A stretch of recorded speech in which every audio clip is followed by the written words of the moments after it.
Hello and welcome to Cocoa Pods, a podcast of the Birth Center for Natural Deliveries Foundation. My name is Dr. Bola Sogade. I'm a women's health specialist. Today, we're fortunate to have with us a chef, Chef Patria Cunningham Barrett from Detroit, Michigan. She now lives in Atlanta. Chef Patria has been a chef for over 30 years. She has 3 degrees, an AAS Culinary Art, a bachelor's degree in nutrition, and a master's degree in health education. Currently, she is a CTAE culinary instructor with DeKalb County Schools in Atlanta, Georgia. She's a wife, she's a mother, and she's a grandma. This podcast also wants to educate, providers, doctors, nurses, nurse practitioners that take care of low-income women and just giving us information and education to know how to advise them, because we don't want to stay on this pedestal assuming that every woman has access to a grocery store and that every woman has the finances to shop at a grocery store. So for those women that do not have such access and yet they still have to eat, I'm glad that you talked about the fact that even if you have to stop at the dollar store to buy your food, read the labeling on the food, the nutritional facts, so that you know exactly what you're putting into your mouth. I hope that helped. Yes. Before we move to the aspect of storing food, can you just, you walked us through making food, the sauce? What's the name of that sauce that you just talked about? Alfredo sauce. Alfredo sauce. It's a favorite. It's a everybody loves chicken Alfredo sauce. I don't know why. Right. So can you walk us through another totally simple food that can be prepared from inexpensive items? Sure. So let me see. Everybody likes soups. So one great thing that you can make is like a garden vegetable soup. And you can buy inexpensive things. I actually grew vegetables in my garden.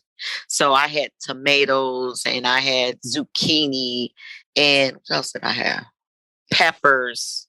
So for my garden vegetable soup, I use onions, garlic, tomatoes, zucchini, and 1 ear of corn. And I actually just cut it in little quarters.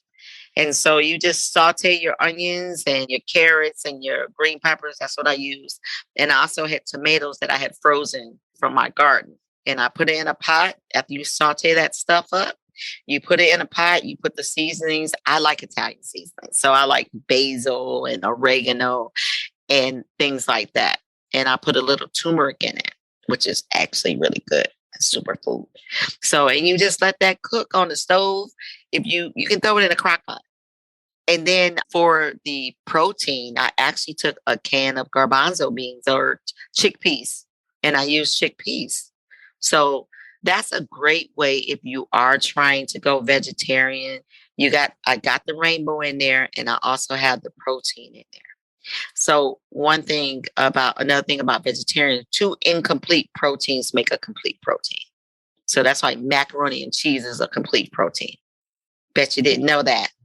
No, I thought macaroni and cheese is a complete protein. It is. 2 incomplete proteins make a complete protein. Oh, wow. We're like, sometimes African Americans are the only one to eat macaroni and cheese as a side. A lot of other cultures use macaroni and cheese as a main dish. Wow. Because it is. Wow. But one good thing I can tell you. So if you I love a burger, try using turkey burgers or even ground chicken. It's not that much of a difference. You're going to put the same condiments on there. Your body won't know. And then instead of using white, get a whole wheat roll and saute some onions and ketchup. I'm hungry. I'm sorry. I'll stop. But but it's a lot that you believe me, it's going to taste a lot better than McDonald's and Burger King and Wendy's. And then you know you cooked it yourself because you used your food thermometer. So you know it was the right temperature and your baby's going to love you for it. So, and we're going to talk about what you teach on a daily basis to the students, but let's go into with respect to storing the food. So when we get the food from the grocery store, you did talk about, or when we have the food in general, just keeping hot foods hot and stock cold foods in the refrigerator, and don't leave leftover food at room temperature, stuff like that. Can you tell us some more about that? Okay, so one thing that people never knew, that rice is very hazardous. Oh, you can't leave rice out. You will get a very bad stomach bug by leaving rice out. So you need to put it in the refrigerator. But it's too hot. Cooked rice. Cooked rice, yes. Yeah. Cooked rice. Some people leave it out all day, but no. So what you can do to make it get down to the right temperature before you put it in the refrigerator, it's not good to just throw hot food in the refrigerator.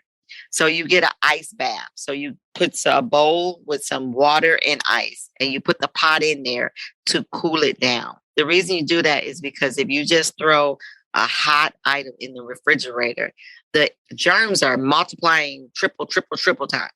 So we want to get the temperature down on the food before we put it in the refrigerator. Not just leave it out for a couple hours. Just get a bowl or whatever, put it in a smaller bowl.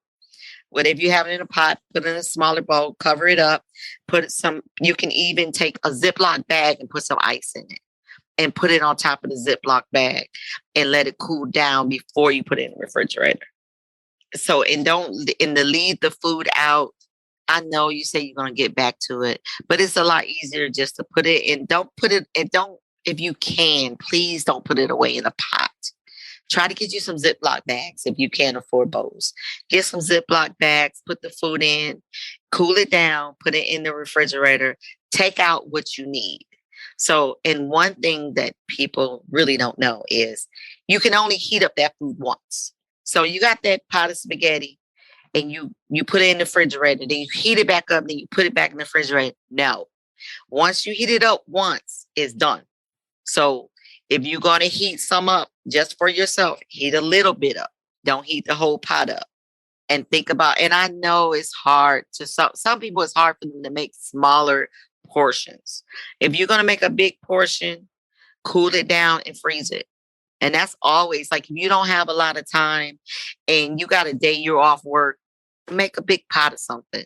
Cool it down, put it in Ziploc bags and freeze it and take it out when you want it. If you're like me, I hate leftovers. I don't do leftovers. I'm sorry. I'll remake a leftover, but I'm not going to eat the same thing twice. So make 2 or 3 things that day, cool it down with the ice, put it in a Ziploc bag, put it in the freezer. Take it out as you need it. Remember, we're making smaller portions and we're taking it out as we need it. So if it's hot, cool it down before you put it in the refrigerator. Okay, it's okay to cool something down and freeze it. Once you reheat something, and when you reheat it, we're going to take our thermometer. It's got to be all the way up to 165 degrees. Even if you put it in a microwave, it's got to be up to 165. Why does it have to be 165, Chef? Because it kills all the germs. Everybody gone. Don't matter. E. coli, hepatitis A, norovirus, they're gone. So that's one thing about the foodborne illness. That's why we keep hot food hot and cold food cold, because there's a temperature danger zone. So from 41 to 135 is a temperature danger zone. What does that mean? That means that if something is supposed to be cold, it has to be under 41 degrees. If something is supposed to be hot, it's supposed to be 135 and over. Because that little Mary part, 41 to 135, that's when all the microorganisms double, triple. And when it's 70 to 130, they times 10. So that's why restaurants that really know what they're doing, people can die if you don't do it right. So make sure you get you that thermometer. And if you don't have bags, go to the dollar store, get some Ziploc bags, get some bowls, make them in small portions and take it out because like a lot of people don't have time. Freeze it and then take it out. And don't leave that food overnight. No, no, no, no. If you left it out overnight, throw it away in the morning. Don't say, well, I left this out. Well, then we just wasted a bunch of food. So remember, proper refrigerating, proper reheating, proper storing. Oh, this is one thing, Doc, that people do all the time. If you open a can, don't put that can in the refrigerator. That's toxic. You open a can, put it in a Ziploc bag, and put it in the refrigerator or the freezer. I hate to open the refrigerator and see a can in there. I'll be like, oh my gosh, that's toxic. We got it. We can eat. And the thing about it is not that expensive to eat healthy. What's expensive is those foods that they tell you that's healthy and vegetarian. They have so much stuff in them. You might as well eat a burger. Really. You go get that fakey chicken. You did not, they just pumped you up with all this junk that you should have just ate some chicken. But that's my soapbox. That's my soapbox. I'm going to leave that alone. So on a daily basis, when you teach your students, what are some of the things that you teach them, with respect to as being a chef? Well, one thing I teach is safety and sanitation. That is the most important. I spent a whole month on that. And that's how to properly clean, how to not cross contamination, the temperatures of food. The whole idea is not to kill people. That is what a chef's idea is. I've never killed nobody, knock on wood, because I follow the rules. You have to follow the rules when it comes to that. You can't skip items. At home, we do, okay, I'm not going to lie. When I'm home, I might do some stuff that I might not have did at the restaurant. But I've never killed these people at home yet. So they good. They good. So, but at a restaurant, like I said, the target group that is susceptible to things at a restaurant, pregnant women, infants, senior citizens, and people with immune problems. So, and I actually have a daughter who's a vegetarian and she is picky, but she loves my food.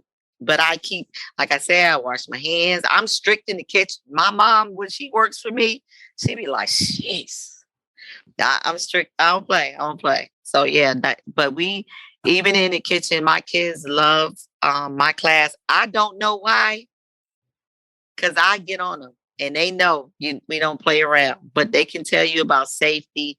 They can tell you about sanitation. I teach them knife cuts. I teach them everything as if they if they were going to a culinary arts school in college. They don't know it. They don't really, they kids, they don't care. But I really love it. It's something I've been doing for a very long time.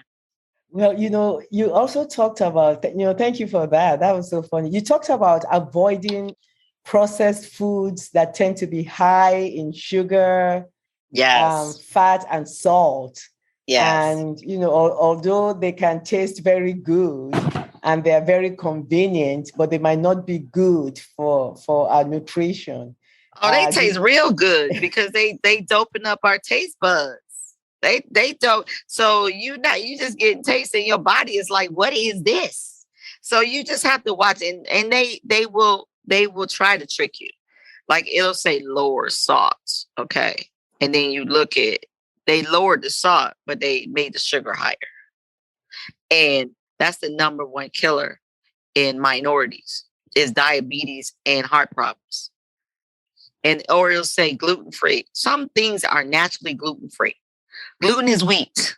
So you thinking you're buying something that's gluten free. It's like, really, chicken never had gluten in it unless you was making a chicken patty.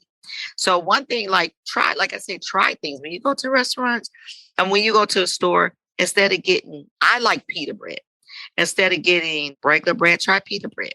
The process of pita bread is it's an unleavened bread. So it doesn't have all the things that other bread will have in it. Pita bread, lavash, tortillas, they have a lower fat tortilla that they don't use salt. And it's a lot easier to make a sandwich and things like that. Yeah, the processed food now, they are trying to get a little bit better with processed foods that are like lower salt and things like that. Like if you say, hey, chef, I can afford this lunch meat, get the turkey breast, get the tuna, even the chicken in the can. I can tell you the other day, I had the canned chicken because I'm allergic to tuna. So I had the canned chicken. And I was like, you know what I'm going to do with this?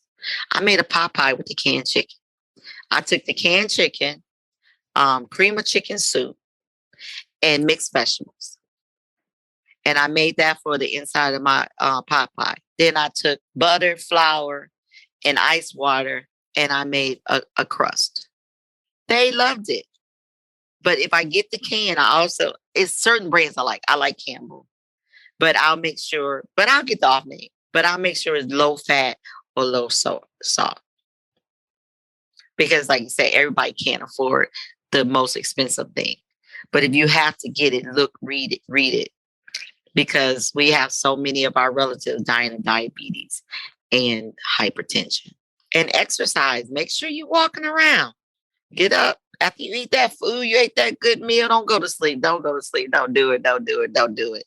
Get up and walk. It's so many beautiful parks here in Georgia. So, I mean, that's why we don't say diet, because what's the first three letters in diet? I'm not going to say it. Exactly. It's eating plan. We have a healthy eating plan. And then after 9 months, you're going to actually want that same food. You're like, it wasn't that hard. Wasn't that hard. You got to think about it. Back in the day, grandma made all the meals. They made the meals. I mean, and I know who does it. What grandma didn't have a cast iron skillet? And you can do it. Don't let media tell you, and Uber Eats and stuff like that trying to get you. And stay away from that Chinese food, dude. That stuff is so high in sodium. I mean, I know. What did I make the other day? I made egg bouillon. That was my mother's favorite. Stay away from it. Just, try to make it yourself. Look online. You guys are the YouTube, TikTok babies. You guys can watch a video and make something. I can't even do that. It's easy, and hey, if Becky could do it, you can do it. It's really easy to eat healthy because we want to live longer, not shorter. Yeah. How about, just, what can we drink during pregnancy? We know that, and I know you're going to say the safest drinks during pregnancy are water and milk. Right. Can you give us some more insight on the things we can drink during pregnancy? Well, I already told you no alcohol. You have to, you need to lower your caffeine intake to no caffeine. I think no caffeine is better. If you're going to drink fruit juices, check the sugar level. Get the low sugar or the fresh fruit juices. Water, of course. Stay away from the sodas. Even the diet sodas. I know it says diet, but your body sees sugar is sugar. Sorry. So, I mean, no one's just going to drink milk and water. But if you drink milk, I like almond milk and coconut milk. I don't like regular milk. But if you're a regular milk person, a 2% to low fat milk would be the best. And, the smoothies, if you want to that's another great thing. You get up in the morning, you're like, you know what? I'm going to make a smoothie. Go ahead, put that spinach in there, that fruit and yogurt and ice, and you got a great smoothie. And guess what? You put spinach in there already. You already got your greens and your fruit. You're eating your rainbow. So stay away from, try to get healthy things. If you don't really like yogurt, put it in your smoothie. I was not a milk drinker, like I said, but I would do smoothies, I would do shake, I would do yogurt. And a lot of us are lactose intolerant. So don't do it then to yourself. Oh my God, they now have a lactose-free yogurt. Being pregnant today is a lot easier than it was in my time. Like, we didn't have all that almond milk and stuff like that.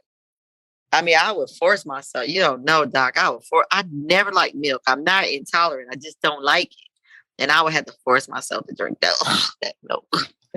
So no, I mean, just keep it healthy. Stay away from the sodas. I know you might want. If you sneak one, okay. You sneak one every now and again, you're going to be okay. If you put it on a diet and not an eating plan, you're going to cheat. a eating plan, meaning I'm planning on eating like this for the rest of my life. And I know we all have that favorite, but just keep that favorite for every now and again. What's your favorite, Doc? I'm going to say water on tape. No, wait. What's your favorite? Not just water. What's your favorite cheat food? Um, Come on, cheese. be honest. I would say cheese. Cheese is your favorite cheat food? Yeah. Oh, okay. I like pecan pie myself, but okay, we'll go with cheese. Yeah. Did you say cheat I food? said cheat, yeah. Yeah. Oh, cheese. You don't usually eat cheese? I think I eat too much cheese. Oh, you eat too much cheese. You're a vegetarian. You'll be okay. My favorite cheat food is pecan pie, and I every now and again I'll get me a piece of pecan pie. I love pecan pie. But how about coffee? For pregnant women. Well, I don't know because my doctor said no caffeine. And that was 50, 30 years ago. So, but I read that you can have a little bit of coffee, a little bit of caffeine, decaf caffeine. Now it depends on your situation. Mm-hmm. Now, if you may already be hypertension, it's a lot better not to drink caffeine. Mm. Everybody's situation is different when they're pregnant. So I can't say, I'm not going to say drink coffee and then, Right.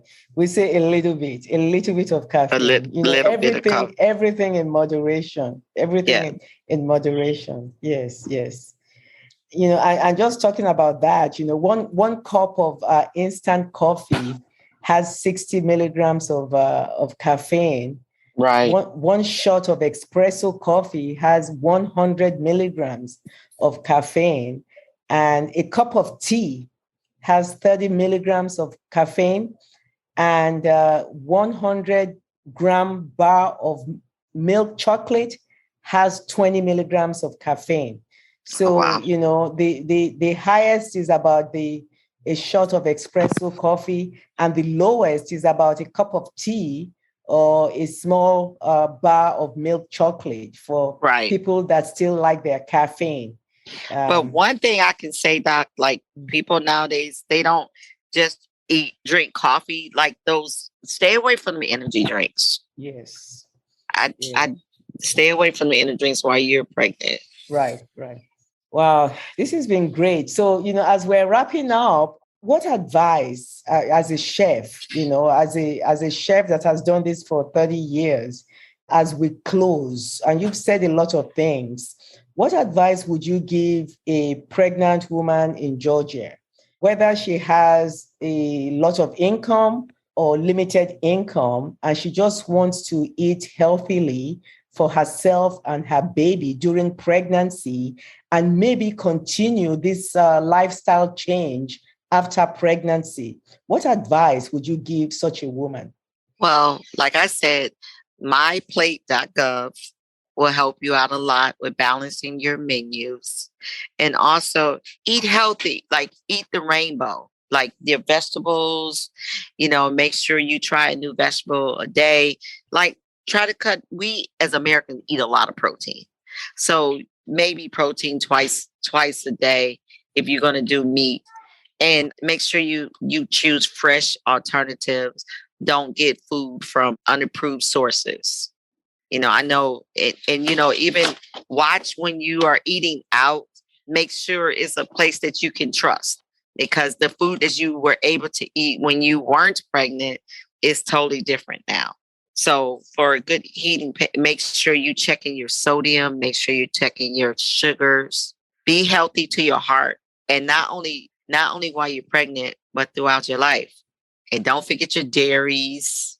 Just make sure to have a well-rounded diet. And even on myplate.gov, if you able to go there, the plate, they'll show you a plate.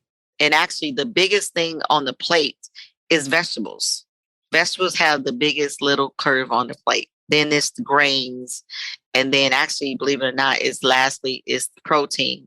And then milk. And it actually tells you on the myplate.gov how many servings a day that you need. Chef Patria Cunningham Barrett, originally from Detroit. now in DeKalb County, Atlanta. Thank you so very much for your time today. Thank you for just candidly telling us how to prepare meals, store meals, eat better in pregnancy, in and around pregnancy. We're so grateful to you for your time today. And thank you for coming to Cocoa Pods podcast. Well, thank you, Doc. And I want to say, what word did we learn to replace? We went away from diet to healthy plan. Very good. Yay!